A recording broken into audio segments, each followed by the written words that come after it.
Boa noite pessoal, bem-vindos ao terceiro anel e a mais um vídeo de análise futebolística. O nosso Benfica viajava até o norte do país para conseguir voltar a liderar a Liga Nacional. Conseguiu a vitória, conseguiu golear o adversário, mas na minha opinião não me conseguiu convencer. Queres saber daquilo que eu estou a falar? Fica para ver este vídeo.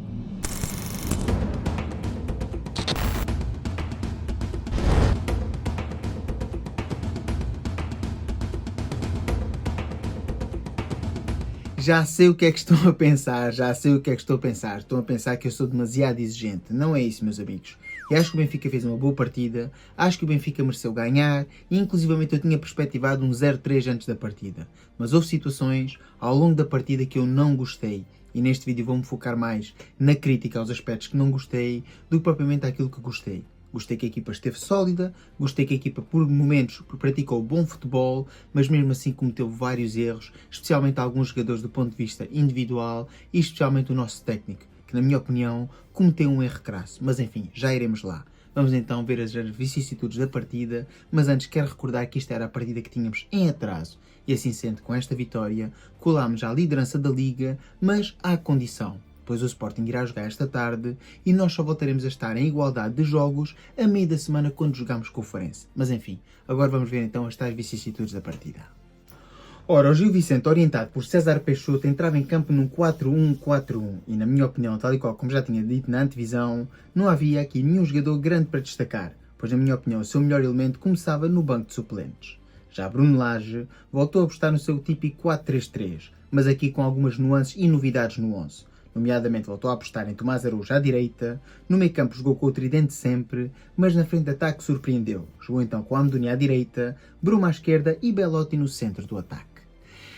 E é assim, meus amigos, sobre o 11 eu já tinha feito o short ontem, já tinha dito aquilo que achava. Aliás, eu na divisão já tinha previsto que Belotti podia ser o titular, que é talvez aqui o nome mais sonante, a surpresa maior de Bruno Lage, pois acho que a ideia era cansar a defesa adversária para que na segunda parte, já com alguma vantagem no marcador, pudesse entrar um avançado mais cirúrgico para poder redondear assim a goleada, algo que acabou por acontecer, embora Pavlidis não tenha marcado nenhum golo.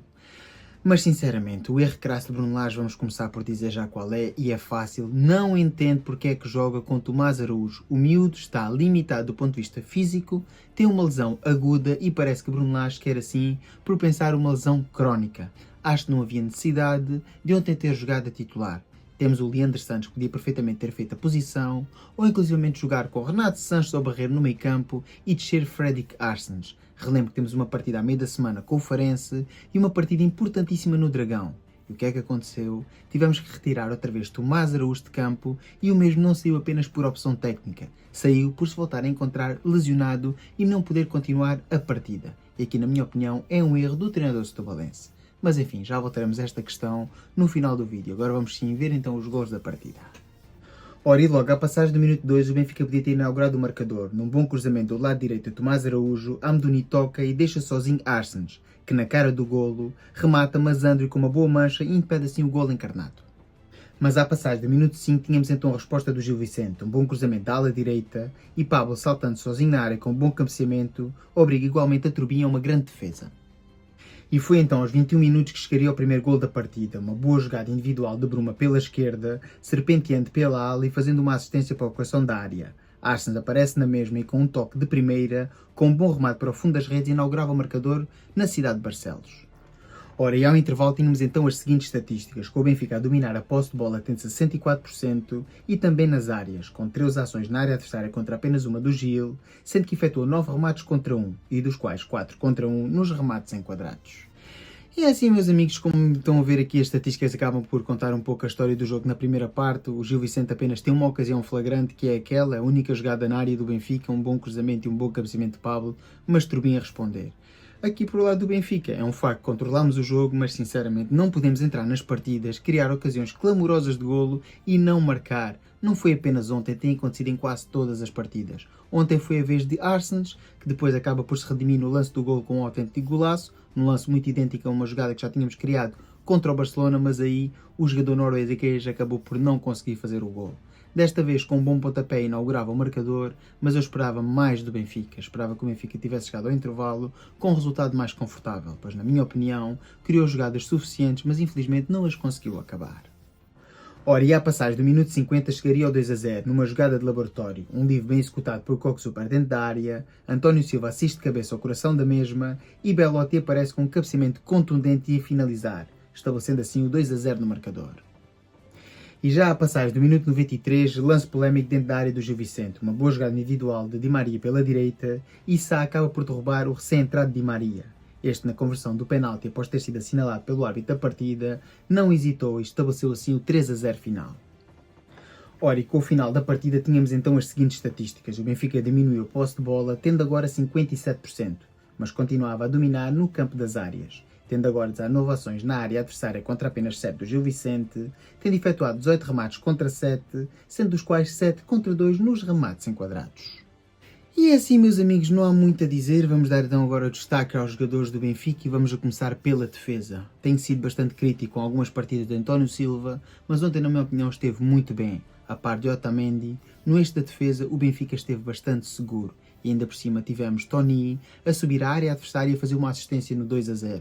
A mostrar que está de volta às exibições regulares e só espero que daqui até o final da temporada sejam sempre em crescendo, pois eu acredito muito no futuro deste miúdo. Outros jogadores que eu tenho de destacar aqui, como é evidente, é o caso de Bruma, que uma vez mais voltou a ser uma autêntica locomotiva pela esquerda, mas também pelo corredor central. Mas no olho, como é evidente, fica aquela jogada que originou o 1-0. Mas não foi apenas isso. Bruma é um jogador irreverente e que apareceu várias vezes na área tentando finalizar e fazendo assistências aos seus colegas. Só é pena que muitas vezes o Benfica não consiga acabar estas mesmas jogadas. Por fim, o último destaque, por incrível que pareça, vai para Belotti. Não que tenha feito assim uma grande exibição, mas eu acho que também não houve assim nenhum jogador do Benfica, para além do MVP que já vamos falar, que tenha se sobressaído relativamente aos outros, mas foi um jogador muito combativo na primeira parte e foi muito importante no lance do 2-0, mostrando assim muita resiliência, que é algo que caracteriza este avançado italiano. Já na primeira parte tinha tido duas boas incursões pelo corredor central. Uma delas originou um bom passe, uma boa assistência para um colega de setor e a outra acabaria por sofrer falta. Acho que Belotti está assim crescendo e com confiança pode ser um jogador importante daqui até o final do campeonato.